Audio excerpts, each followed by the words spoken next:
Good morning. Thank you for joining us for Capstone Coffee Conversation. My name is Ryan Skogstad, and we're glad that you're able to join us today. Today, our topic is psychology of investing and how that incorporates into how we manage portfolios. Psychology is something that is always an intriguing subject for a lot of people. It's definitely something that I've been infatuated with. Even taking through my college coursework, anytime I had an elective, I chose psychology classes. I've always, again, just been very interested in how our mind works. And I tell people today that even though I did math was my major in college, the psychology courses are something that I actually lean on sometimes a lot more than the math in dealing with clients and dealing with the emotions of investing. And so I'm glad you joined us today. Some of the things that we're going to hit on come from a book that I've read, and there's been a lot of research done on the psychology of investing, but I just thought I'd share one with you, and some of the stats that I give you today come from this book right here. It's called Your Money and Your Brain, written by Jason Zweig, published in 2007, so a little bit older as far as data, but still rings true. But it's a good intro book to see how does your mind work when it comes to working with your money, right? And sometimes it can be really helpful, but sometimes your mind can start to play tricks on you. And we have to be aware of the positives, but also be aware of our biases when it comes to psychology and investing. So I thought we'd hit on just a few different topics today. So we're going to run through our outline. I'm going to show you, we'll talk about what we know from research. Okay, so what's some of the things that science has shown us? What do we see as advisors? What do we see our clients doing? What do we advise? What do we advise our clients when it comes? And then lastly, we'll just hit on our process. What's the Capstone process? So first, what do we know? The science has shown, or research has shown, that when our investments are making money, we actually have a dopamine release into our brain.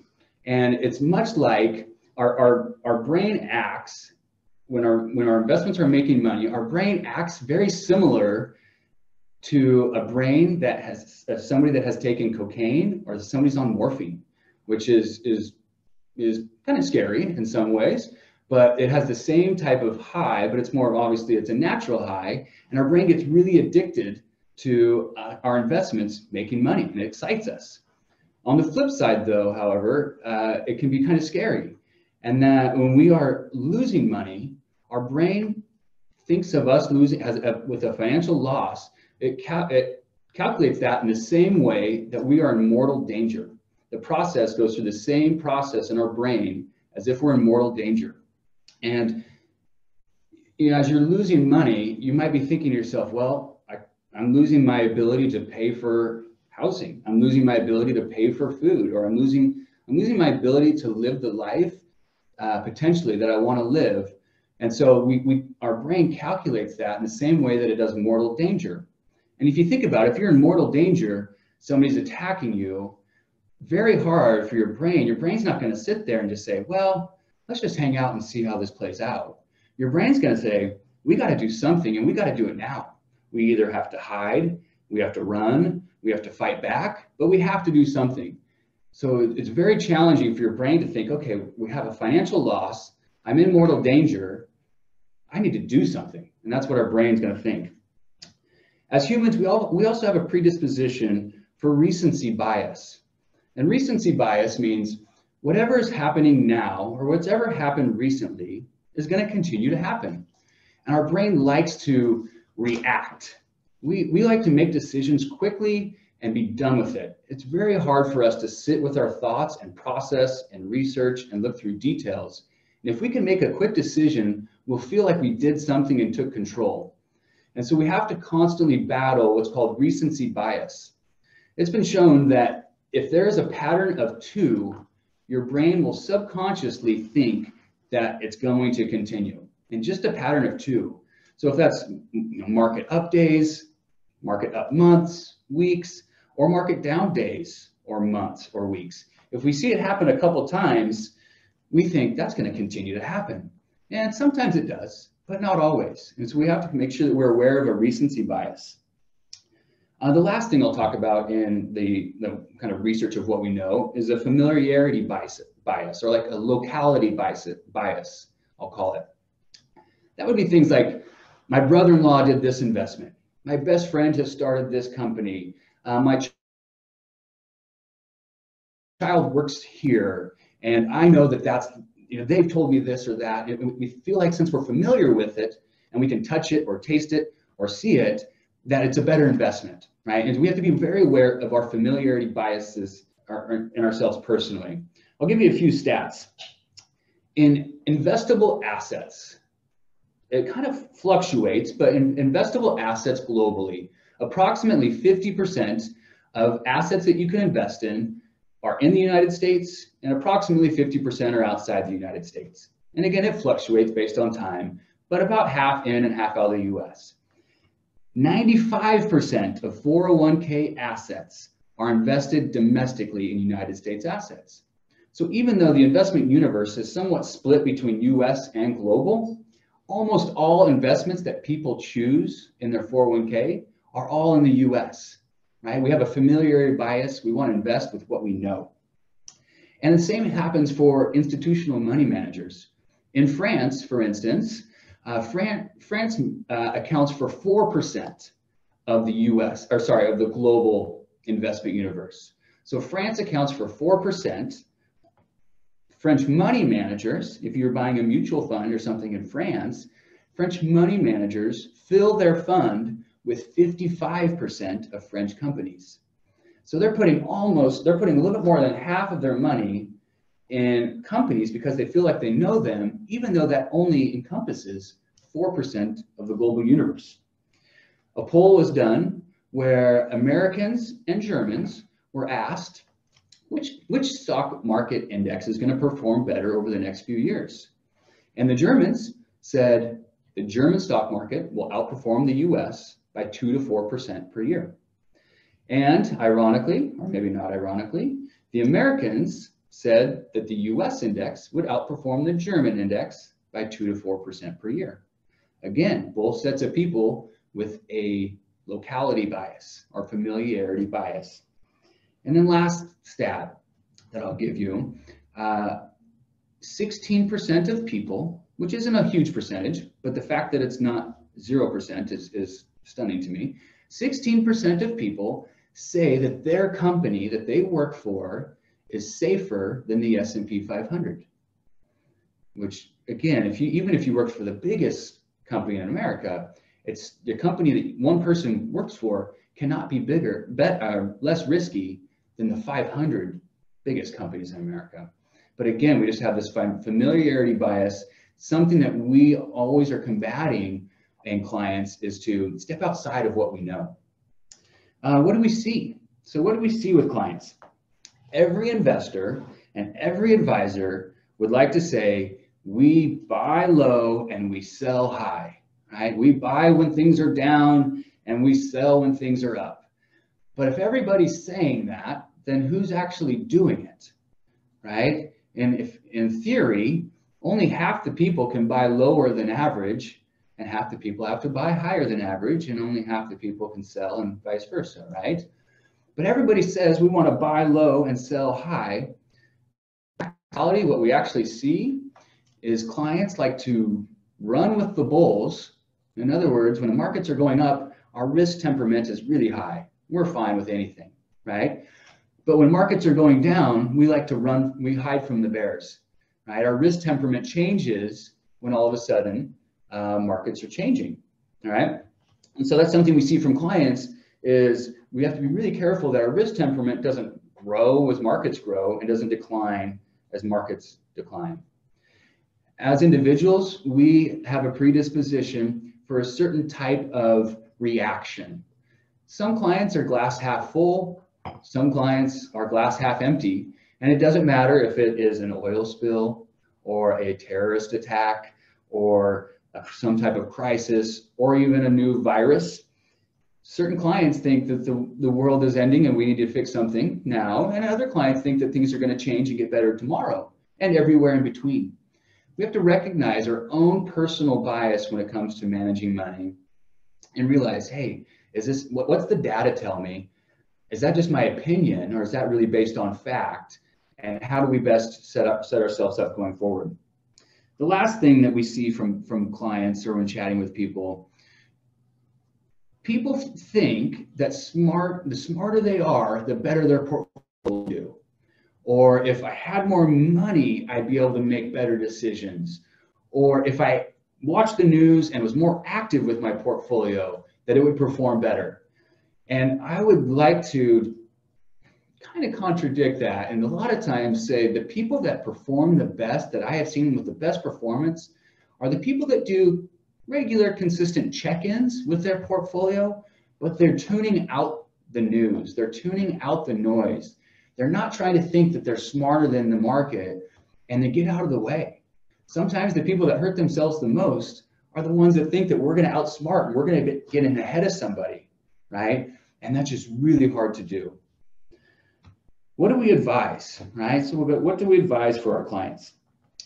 Whenever we enter into a portfolio, there is a probability of market upswings, of how much you'll make in certain markets, and there's also a probability of how much you're going to lose at times.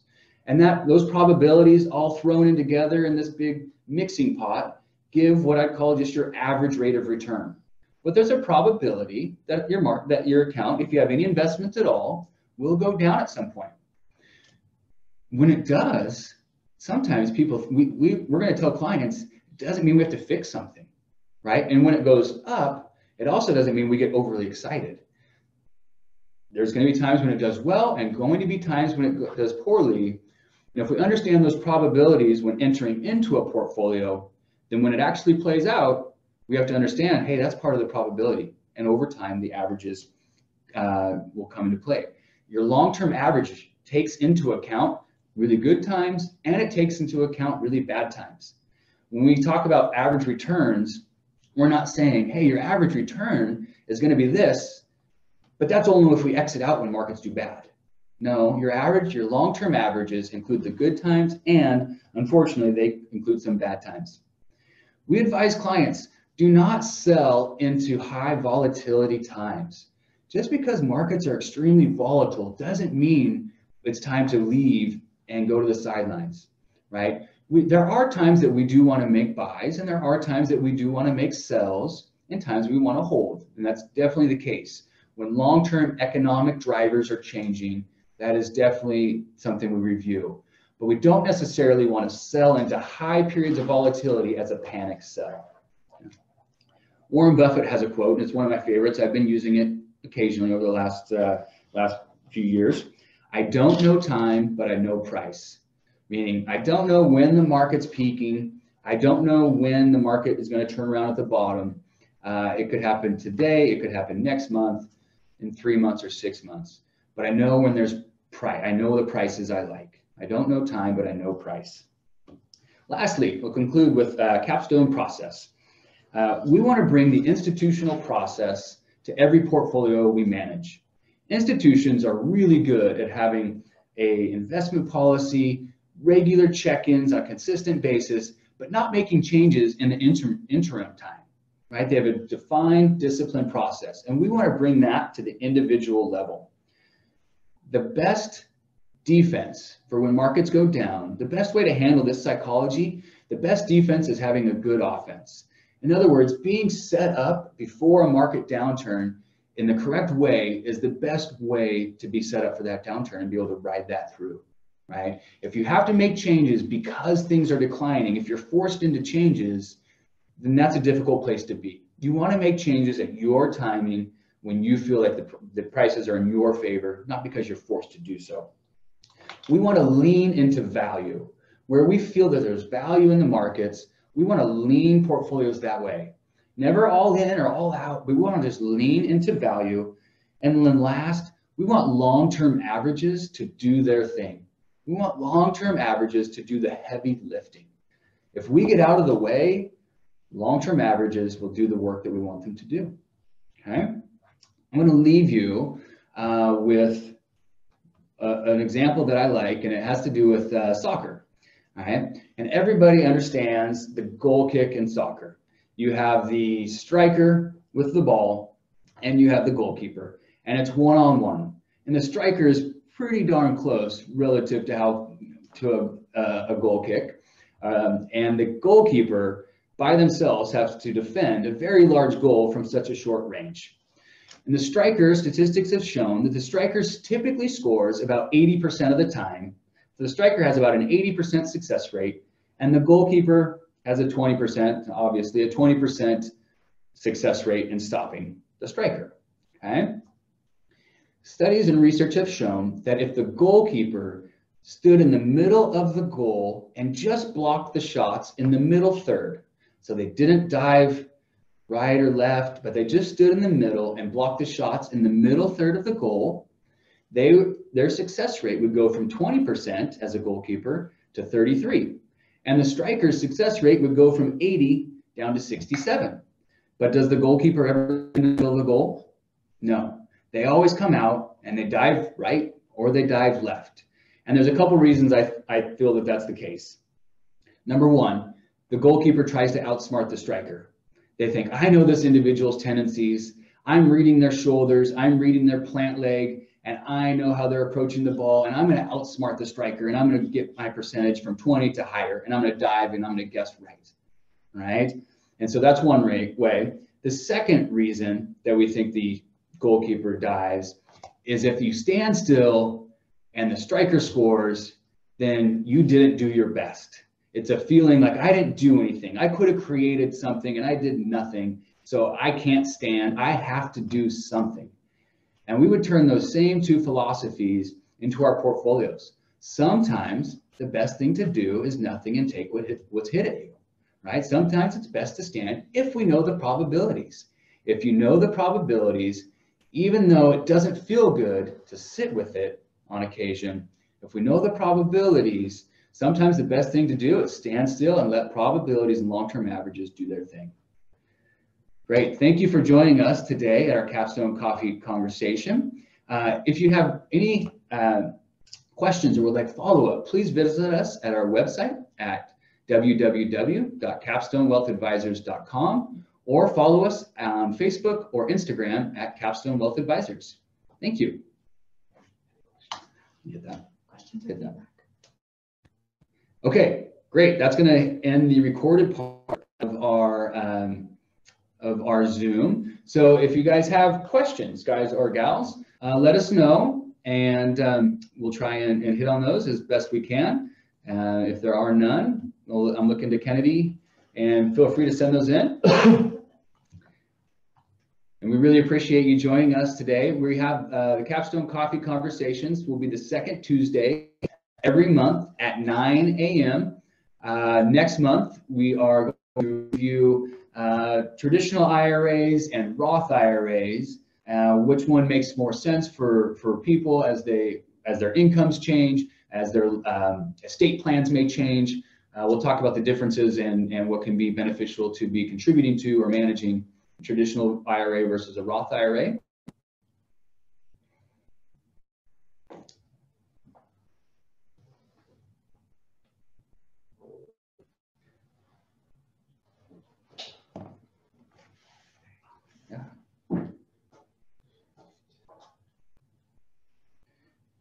Yeah. So how do we, okay, good question.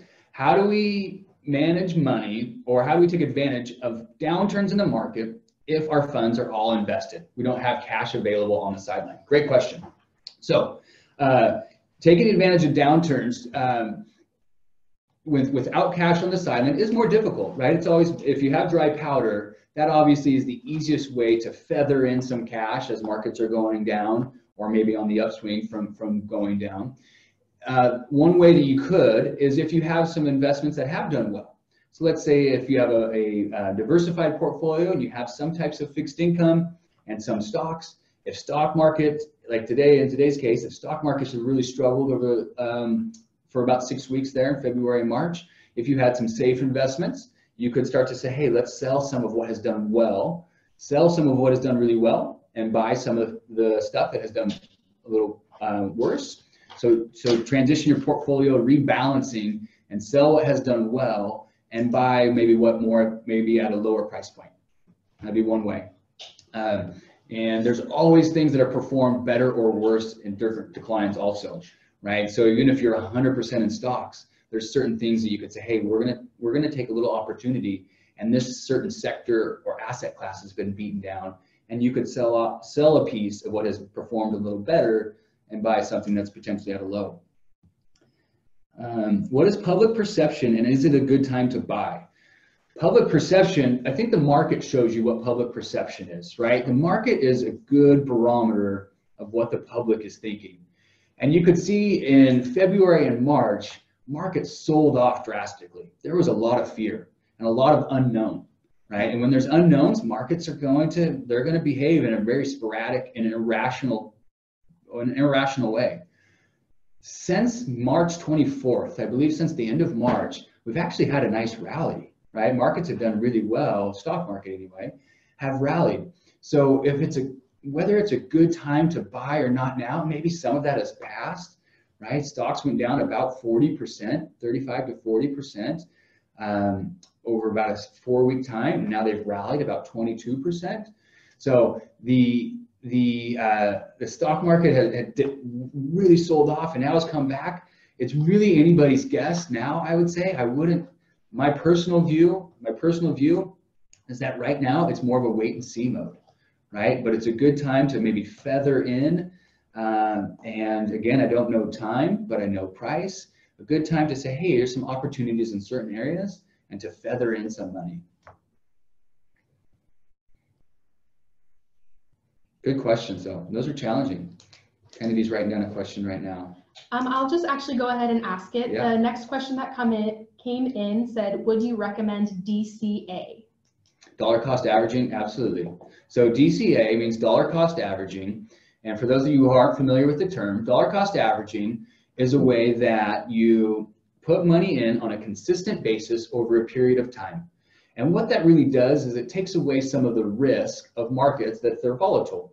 So if markets are going up, you have some money that's participating, but if they're volatile and going down, you're actually buying more shares or more pieces as the markets are declining. And so if you're putting money in on a consistent basis over time, that's a good way to take out some of the volatility because you're buying more at low prices. And that's how a lot of wealth is built just in general. The 401k has made a lot of people really well financially, really wealthy. The fact they just put in on a consistent basis every month, regardless of what markets did, and they close their eyes. And the folks that did that look back 10, 20, 30 years from now, and they find themselves that they've done really well. The second question that I see, looks like there's more popping up. Outside of the book you already shared, what book recommendations do you have for investing? Oh man, good question. So book recommendations for investing. I like some more analytical ones. I have not read the more of the 101 books. Ed, would you go grab some of the books off my top shelf, and we'll hit on that. If there's another question, let's hit on it. But I'll show you some of the ones that we've gone through. But they're more analytical and mathematical. But yeah. Okay. Well, for that one individual, I can get back to them on that. And it does look like we just had another question pop up. Do you think that leveraged or inverse ETFs are a good investment at this time? Oh, so leveraged and inverse ETFs would be something that we typically would avoid. They take on a lot of risk, and you do have a better chance for gain on with leverage because you're doubling into the market. You're using margin loans basically, and on the downside though, you really exasperate losses. So we don't use leveraged ETFs or inverse ETFs. We deal, I guess what I would say, we deal with serious money. And whenever you're using a leverage or an ETF, you might as well go to the blackjack table. It's really more of a gamble. And if you want to double your money quickly or potentially lose it, a leveraged or inverse ETF is going to provide that risk for you. Yeah, so a couple of books that I've read. They're going to be more analytical, Outperforming the Market, and The Rational Optimist. They are. I'm trying to. What's the title of the? There's again. These are a couple of different ones that I've read, but they are. They're definitely more analytical. If you want, if you used Google, you could find a better kind of investing 101 book. That's what I'd recommend. Good? Yeah. All right. Well, thank you all for joining us. Again, look forward to chatting with you soon. If you have any questions, please follow up with us. We'd be happy to get back in touch with you.